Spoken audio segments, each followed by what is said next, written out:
Roberto, gracias. ¿Cómo estás?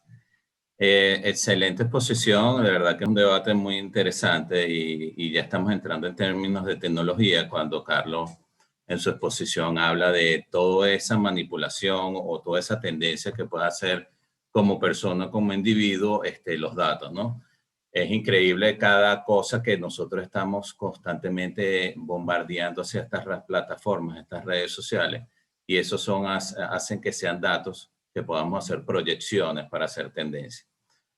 Pero para poder hablar de eso, hay que hablar de lo que realmente es el proceso electoral. El proceso electoral, dependiendo de lo que queramos elegir o el sufragio como debe ser, siempre tiene dos procesos importantes involucrados.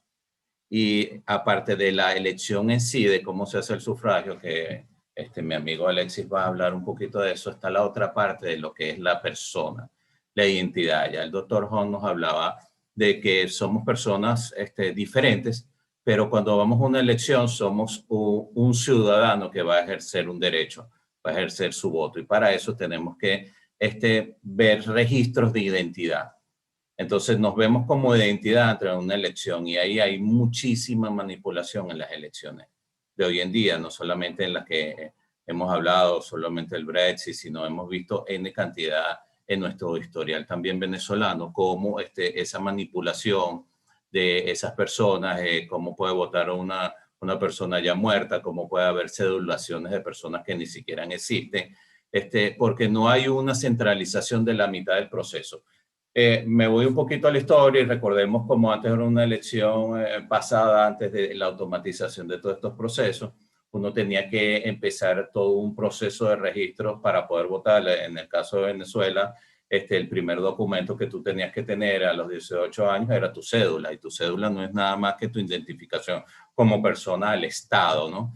Y por eso se regía el CNE, esa cedulación para poder tener esa identidad y saber que ese individuo iba a hacer una votación. Entonces, ¿de dónde nace entonces esa identidad? Nace desde el momento que nosotros nacemos. ¿Cuál es la primera cosa que al nacer hacen nuestros padres o en el tiempo que hacen nuestros padres? Nos ponen un nombre, fulanito con tal apellido, nos identifica y nos llevan a un registro donde nos ponen nuestras primeras huellas, que son nuestros pies.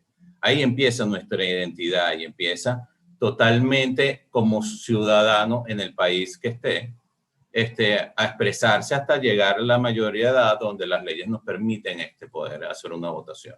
Entonces no somos ni siquiera un número, no somos algo que sea medible, sino somos una persona que tiene una identidad. ¿Y qué es la identidad? Todo el mundo te va a decir, no, esto es un número de cédula. No, no somos un número de cédula, somos nuestra característica como persona y como ciudadano, pero como ciudadano tenemos que ser únicos y esas características blindarlas. Por eso es que los sistemas de elecciones antes se hacía una limpieza de registros, porque había duplicidad de datos, cedulaciones no correctas, cédulas falsas, habían de personas difuntas, y esas personas no eran escogidas para votar porque no existían o estaban muertas o realmente era una persona duplicada. Entonces, para poder ver un saneamiento de unas elecciones libres, tenemos que tener claridad en lo que es la identidad.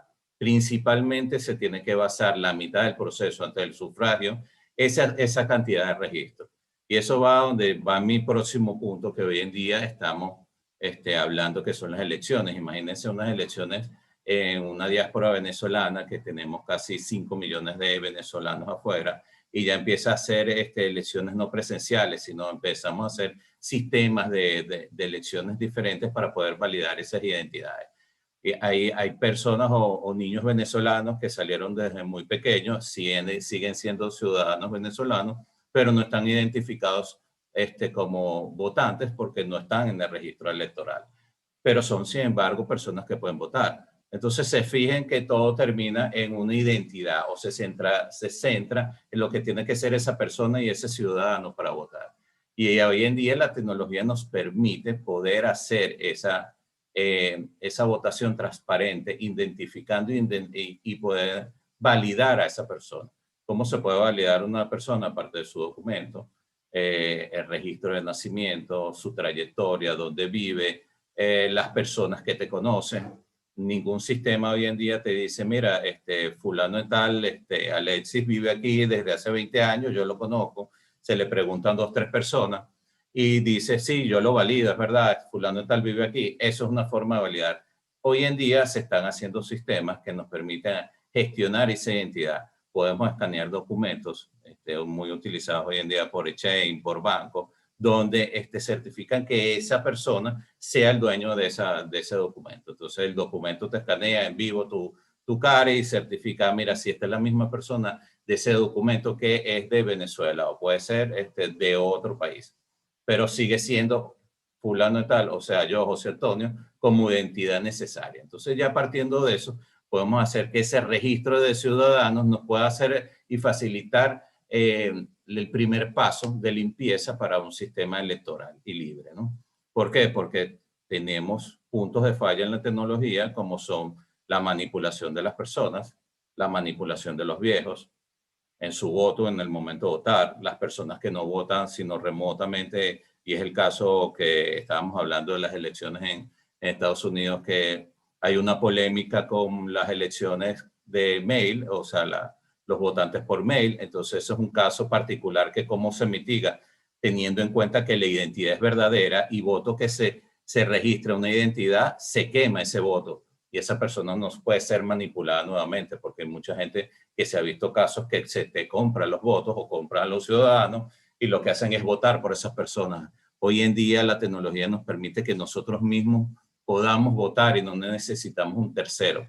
Habrá casos que en algún tipo de sufragio podamos delegar nuestro voto dependiendo de las elecciones que queramos, pero dejamos de ser manipulados porque empezamos a dejar de centralizar la data. Como Carlos decía, haces movimiento y manipulas esa data para hacer una tendencia, porque como personas estamos consumiendo esa data, pero por una plataforma centralizada como son hoy en día las redes sociales. Cuando hablamos de sistemas de identidad distribuidos, ya dejamos y delegamos ese sistema de identidad en nosotros para poder hacer el sufragio correctamente. Entonces esa es la tendencia y realmente la mitad o el 50% necesario para hacer unas elecciones correctas y libres. Desde mi punto de vista, he apoyado mucho a los sistemas de integración en todo lo que es esas comunicaciones para hoy en día, sobre todo en el área bancaria, decir, ya no somos un número bancario, ya no somos un número de cédula, ya no somos un número de cuenta, sino hacer esa identidad. Si se está haciendo hoy en día, haciendo esos KYC válidos en vivo, ¿por qué no se pueden hacer en los sistemas electorales? Es una buena pregunta porque la tecnología existe. Fíjate que la tecnología la hemos utilizado como datos para otra cosa, pero no la utilizamos para gestionar bien la identidad. Entonces es una pregunta que dejo abierta aquí a los panelistas para entender qué tan importante en una elección el 50% tener una identidad. Y en los procesos de elecciones deben ser casi que algo prehecho antes de ir a unas elecciones. Todo el mundo saber que tenemos una identidad validada y que es así de real.